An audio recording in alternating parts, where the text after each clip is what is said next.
ਸਤਿ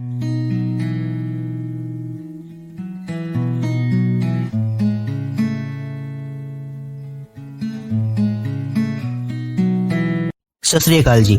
ਮੇਰਾ ਨਾਮ ਹੈ ਮਿਸਟਰ ਟਫ ਰੋਪਸ ਤੇ ਮੈਂ ਅੱਜ ਤੁਹਾਡੇ ਨਾਲ ਇੱਕ ਬਹੁਤ ਜ਼ਰੂਰੀ ਗੱਲ ਕਰਨੀ ਚਾਹੁੰਦਾ ਹਾਂ। ਪਿਛਲੇ ਕਈ ਵਰਸ਼ਾਂ ਤੋਂ ਚੱਲੀ ਆ ਰਹੀ ਪ੍ਰਥਾ ਕਰਕੇ ਆਪਣੇ ਦੇਸ਼ ਅਤੇ ਪ੍ਰਦੇਸ਼ ਨੂੰ ਧੂਏ ਦੀ ਭੱਟੀ ਬਣਾ ਦਿੱਤਾ ਹੈ। ਉਹ ਧੂਆਂ ਜਿਹੜਾ ਸਭ ਦੇ ਸਰੀਰ ਨੂੰ ਖੋਖਲਾ ਕਰ ਰਿਹਾ ਹੈ। ਜੀ ਹਾਂ, ਮੈਂ ਗੱਲ ਕਰ ਰਿਹਾ ਪਰਾਲੀ ਜਲਾਉਣ ਦੀ। ਪਰਾਲੀ ਇੱਕ ਇਹੋ ਜਿਹੀ ਸਮੱਸਿਆ ਹੈ ਜਿਹਦੇ ਨਾਲ ਅਸੀਂ ਆਪਣਾ ਤੇ ਆਪਣੀ ਆਉਣ ਵਾਲੀ ਕਈ ਪੀੜ੍ਹੀਆਂ ਦਾ ਨੁਕਸਾਨ ਕਰ ਰਹੇ ਹਾਂ। ਪਰਾਲੀ ਕਾਰਨ ਬੰਦਾ ਇਹ ਢੇਰ ਸਾਰੀ ਜਾਨਲੇਵਾ ਬਿਮਾਰੀਆਂ ਦਾ ਤੇ ਇਸ ਨੂੰ ਰੋਕਣ ਲਈ ਕਈ ਪ੍ਰਯਾਸ ਕੀਤੇ ਜਾ ਰਹੇ ਨੇ। ਹਰ ਸਾਲ ਸਰਦੀਆਂ ਦੇ ਮੌਸਮ ਤੋਂ ਪਹਿਲਾਂ ਭਾਰਤ ਦੇ ਕਈ ਹਿੱਸਿਆਂ ਵਿੱਚ ਇਹ ਪਰਾਲੀ ਦਾ ਧੂਆਂ ਵਾਯੂ ਪ੍ਰਦੂਸ਼ਣ ਦਾ ਕਾਰਨ ਬਣ ਜਾਂਦਾ ਹੈ। ਇਹ ਪ੍ਰਦੂਸ਼ਣ ਅਸਥਮਾ ਦੀ ਬਿਮਾਰੀ, ਅੱਖਾਂ ਵਿੱਚ ਜਲਨ, ਸਾਈਨਸ ਅਤੇ ਸਰ ਦਰਦ ਦੇ ਨਾਲ-ਨਾਲ ਲੰਗ ਕੈਂਸਰ ਦਾ ਕਾਰਨ ਬਣ ਜਾਂਦਾ ਹੈ।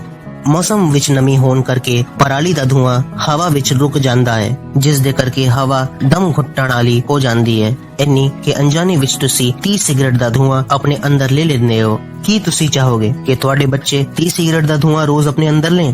ਨਹੀਂ ਨਾ। ਇਹ ਸਾਬਿਤ ਹੋ ਚੁੱਕਾ ਹੈ ਕਿ ਵਾਯੂ ਪ੍ਰਦੂਸ਼ਿਤ ਇਲਾਕੇ ਵਿੱਚ ਰਹਿਣ ਕਰਕੇ ਜ਼ਿੰਦਗੀ ਦੇ ਬਹੁਤ ਸਾਲ ਘਟ ਜਾਂਦੇ ਨੇ। ਇਸ ਤੋਂ ਇਲਾਵਾ ਇਸ ਧੂਏ ਤੋਂ ਹੋਣ ਵਾਲਾ ਕੋਹਰਾ ਕਾਰਨ ਬੰਦਾ ਰੋਡ ਅਤੇ ਰੇਲ ਦੁਰਘਟਨਾ ਦਾ ਕਈ ਵਾਰ ਅੱਗ ਲਾਉਣ ਵੇਲੇ ਕਿਸਾਨ ਵੀ ਅੱਗ ਦੀ ਚਪੇਟ ਵਿੱਚ ਆ ਜਾਂਦਾ ਹੈ। ਇਹਨਾਂ ਦੁਸ਼ਪ੍ਰਭਾਵਾਂ ਤੋਂ ਅਲੱਗ ਪਰਾਲੀ ਜਲਾਉਣ ਤੋਂ ਬਾਅਦ ਤੁਹਾਡੀ ਮਿੱਟੀ ਦੀ ਉਪਜ ਘਟ ਜਾਂਦੀ ਹੈ। ਅੱਗ ਦੇ ਕਾਰਨ ਮਿੱਟੀ ਵਿੱਚ ਜੈਵਿਕ ਪਦਾਰਥ ਨਸ਼ਟ ਹੋ ਜਾਂਦੇ ਨੇ। मूल्यवान प्राकृतिक तत्व जिद्दां के carbon, nitrogen, phosphorus, potassium, sulphur, calcium और मैग्नीशियम मिट्टी विचों घट जांदे ने। तुहाडी मिट्टी दी नमी रोकण दी ताकत घट जाण तो तुहाडी अगली उपज ते प्रभाव पैंदा है। सब तो महत्वपूर्ण गल ਇਹ ਆ ਕਿ ਪਰਾਲੀ ਜਲਾਣਾ ਕਾਨੂੰਨਨ ਅਪਰਾਧ ਹੈ। ਜੇ ਤੁਸੀਂ ਏਦਾਂ ਕਰਦੇ ਹੋ ਤਾਂ ਤੁਹਾਨੂੰ ਜੇਲ੍ਹ ਵੀ ਜਾਣਾ ਪੈ ਸਕਦਾ ਹੈ ਜਾਂ ਜੁਰਮਾਨਾ ਦੇਣਾ ਪੈ ਸਕਦਾ ਹੈ। ਇੰਨਾ ਨੁਕਸਾਨ ਫਿਰ ਵੀ ਕਿਉਂ ਜਲਾਉਂਦੇ ਆ ਪਰਾਲੀ? ਬੇਲਰ ਮਸ਼ੀਨ ਅਤੇ ਬੇਲਰ ਦੀ ਰੱਸੀ ਜਾਂ ਟਵਾਈਨ ਦਾ ਇਸਤੇਮਾਲ ਕਰੋ।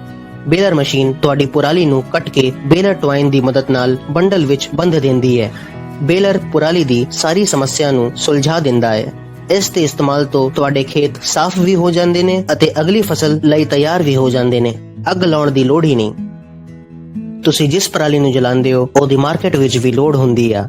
ਬਾਇਓਮਾਸ ਤੋਂ ਬਿਜਲੀ ਉਤਪਾਦਨ ਕਰਨ ਵਾਲੀ ਕੰਪਨੀ ਪਰਾਲੀ ਨੂੰ ਜੈਵ ਇੰਧਨ ਦੇ ਉਤਪਾਦਨ ਲਈ ਇਸਤੇਮਾਲ ਕਰਦੀਆਂ। ਇਸ ਤੋਂ ਇਲਾਵਾ ਕਾਰਖਾਨੇ ਪਰਾਲੀ ਨੂੰ ਬੋਇਲਰ ਫਿਊਲ ਦੀ ਤਰ੍ਹਾਂ ਇਸਤੇਮਾਲ ਕਰਦੇ ਆ। ਇਸ ਪਰਾਲੀ ਨੂੰ ਤੁਸੀਂ ਮੰਡੀ ਵਿੱਚ ਜਾਂ ਬਿਜਲੀ ਉਤਪਾਦਕਾਂ ਜਾਂ ਕਾਰਖਾਨਿਆਂ ਨੂੰ ਵੇਚकर ਪੈਸੇ ਕਮਾ ਸਕਦੇ ਹੋ ਜਾਂ ਆਪਣੇ ਪਸ਼ੂ ਆਹਾਰ ਵਿੱਚ ਇਸਤੇਮਾਲ ਕਰ ਸਕਦੇ ਹੋ। ਨਹੀਂ ਤਾਂ ਤੁਹਾਡਾ ਫਾਇਦਾ। ਬੇਲਰ ਬਣਾਉਣ ਦਾ ਇੱਕ ਜ਼ਰੂਰੀ ਹਿੱਸਾ ਹੁੰਦੀ ਆ ਬੇਲਰ ਟਵਾਈਨ ਜਾਂ ਬੇਲਰ ਦੀ ਰੱਸੀ। ਬੇਲਰ ਟਵਾਈਨ ਦੀ ਮਦਦ ਨਾਲ ਤੁਹਾਡੀ ਕੱਟੀ ਹੋਈ ਪਰਾਲੀ ਬੰਦੀ ਜਾਂਦੀ ਹੈ। ਇਸ ਲਈ ਜ਼ਰੂਰੀ ਆ ਕਿ ਤੁਸੀਂ ਵਧੀਆ ਕੁਆਲਿਟੀ ਦੀ ਬੇਲਰ ਟਵਾਈਨ ਦਾ ਇਸਤੇਮਾਲ ਕਰੋ। ਸਸਤੀ ਬੇਲਰ ਟਵਾਈਨ ਧੂਪ ਵਿੱਚ ਸੁੱਕ ਕੇ ਟੁੱਟ ਜਾਂਦੀ ਆ। ਕੁਆਲਿਟੀ ਖਰਾਬ ਹੋਣ ਕਰਕੇ ਇਹ ਮਸ਼ੀਨ ਵਿੱਚ ਫਸ ਜਾਂਦੇ ਨੇ ਤੇ ਬਾਰ-ਬਾਰ ਮਸ਼ੀਨ ਖਰਾਬ ਕਰ ਦਿੰਦੇ ਨੇ। ਲੰਬਾਈ ਘੱਟ ਹੋਣ ਕਰਕੇ ਇਹ ਪ੍ਰਤੀ ਏਕੜ ਬਹੁਤ ਮਹਿੰਗੀ ਪੈਂਦੀ ਆ।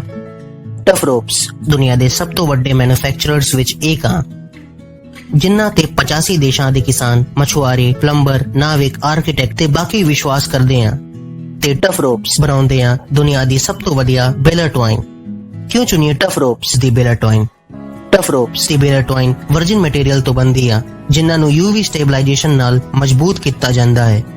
ਇਸ ਦੇ ਕਾਰਨ ਟਫ ਰੋਪਸ ਦੀ ਬੇਲਰ ਟਵਾਈਨ ਤੇ ਧੂਪ, ਨਮੀ ਤੇ ਕੀਟਾਣੂਆਂ ਦਾ ਕੋਈ ਪ੍ਰਭਾਵ ਨਹੀਂ ਪੈਂਦਾ ਹੈ। ਮਾਰਕੀਟ ਵਿੱਚ ਮਿਲਣ ਵਾਲੀ ਰੱਸੀਆਂ ਤੋਂ 30% ਜ਼ਿਆਦਾ ਤਾਕਤਵਰ ਹੈ। ਬੇਲਰ ਟਵਾਈਨ ਨਾ ਟੁੱਟਦੀ ਆ ਤੇ ਨਾ ਹੀ ਕਮਜ਼ੋਰ ਪੈਂਦੀ ਆ। ਵਰਜਿਨ ਮਟੀਰੀਅਲ ਤੋਂ ਬਣੇ ਹੋਣ ਕਰਕੇ ਇਹ ਕਈ ਸਾਲਾਂ ਤੱਕ ਟਿਕੀ ਰਹਿੰਦੀ ਆ, ਜਿਹਦਾ ਮਤਲਬ ਕਿ ਟਫ ਰੋਪਸ ਦੀ ਬੇਲਰ ਟਵਾਈਨ ਤੋਂ ਪਰਾਲੀ ਨੂੰ ਬੰਦ ਕੇ ਕਈ ਸਾਲ ਤੱਕ ਸਟੋਰ ਕਰ ਸਕਦੇ ਹੋ। ਇਹ ਰੱਸੀ ਰੋਟਰ ਮਸ਼ੀਨ ਵਿੱਚ ਉਲਝਦੀ ਨਹੀਂ, ਜਿਸ ਕਰਕੇ ਤੁਹਾਡੀ ਮਸ਼ੀਨ ਖਰਾਬ ਨਹੀਂ ਹੁੰਦੀ ਤੇ ਮੇਨਟੇਨੈਂਸ ਦਾ ਖਰਚਾ ਵੀ ਬਚਦਾ ਹੈ। ਟਫ ਰੋਪਸ ਦੀ ਬੇਲਰ ਟਵਾਈਨ ਵਿੱਚ ਤੁਹਾਨੂੰ ਮਿਲਦਾ ਹੈ ਪ੍ਰਤੀ ਏਕੜ ਜ਼ਿਆਦਾ ਰਨੇਜ। ਇਹ ਮਾਰਕੀਟ ਵਿੱਚ ਮਿਲਣ ਵਾਲੀ ਟਵਾਈਨ ਤੋਂ ਜ਼ਿਆਦਾ ਲੰਬੀ ਹੁੰਦੀ ਆ, ਜਿਸ ਦੇ ਨਾਲ ਕਿਸਾਨ ਦਾ ਪ੍ਰਤੀ ਏਕੜ ਸਟਿਚਿੰਗ ਦਾ ਖਰਚਾ ਘਟ ਜਾਂਦਾ ਹੈ, ਜਿਸ ਦੇ ਕਾਰਨ ਟਫ ਰੋਪਸ ਬੇਲਰ ਟਵਾਈਨ ਬੇਲਰ ਦੀ ਰੱਸੀ ਮਾਰਕੀਟ ਵਿੱਚ ਮਿਲਣ ਵਾਲੀ ਰੱਸੀ ਤੋਂ 20% ਜ਼ਿਆਦਾ ਸਸਤੀ ਹੁੰਦੀ ਹੈ। ਜ਼ਿਆਦਾ ਲੰਬਾਈ ਮਤਲਬ ਪ੍ਰਤੀ ਏਕੜ ਜ਼ਿਆਦਾ ਬਚਤ ਤੇ ਜ਼ਿਆਦਾ ਫਾਇਦਾ। अपने मजबूत डिस्ट्रीब्यूशन चैनल करके टफ रोप्स बेलर ट्वाइन 48 घंटे विच तुहाडे तक उपलब्ध कराई जांदी है। सारी तरह दे बेलर मशीन जिद्दां कि square baler, round baler, hand baler दे लई उत्तम 24,000 डिनायर ते 12,000 डिनायर विच उपलब्ध। ਸਹੀ ਫਸਲ ਲਓ, ਪਰਾਲੀ ਨਾ ਜਲਾਓ। ਇਹ ਸਿਰਫ ਨੁਕਸਾਨ ਹੀ ਕਰਦੇ ਆ। ਸਮਝਦਾਰ ਬਣੋ, ਪਰਾਲੀ ਨੂੰ ਬੇਲਰ ਮਸ਼ੀਨ ਵਿੱਚ ਕਾਟੋ ਤੇ ਬੇਲਰ ਟਵਾਈਨ ਨਾਲ ਬਾਂਧੋ। ਟਫ ਰੋਪਸ ਤੇ ਬੇਲਰ ਟਵਾਈਨ ਦਾ ਇਸਤੇਮਾਲ ਕਰੋ। ਆਪਣੇ ਪੈਸੇ, ਆਪਣੀ ਮਿੱਟੀ ਤੇ ਆਪਣੇ ਬੱਚੋਂ ਦਾ ਸਵਾਸਥ ਅਤੇ ਤੁਹਾਡੀ ਤੇ ਸਾਡੀ ਸਾਂਝੀ ਹਵਾ ਨੂੰ ਬਚਾਓ।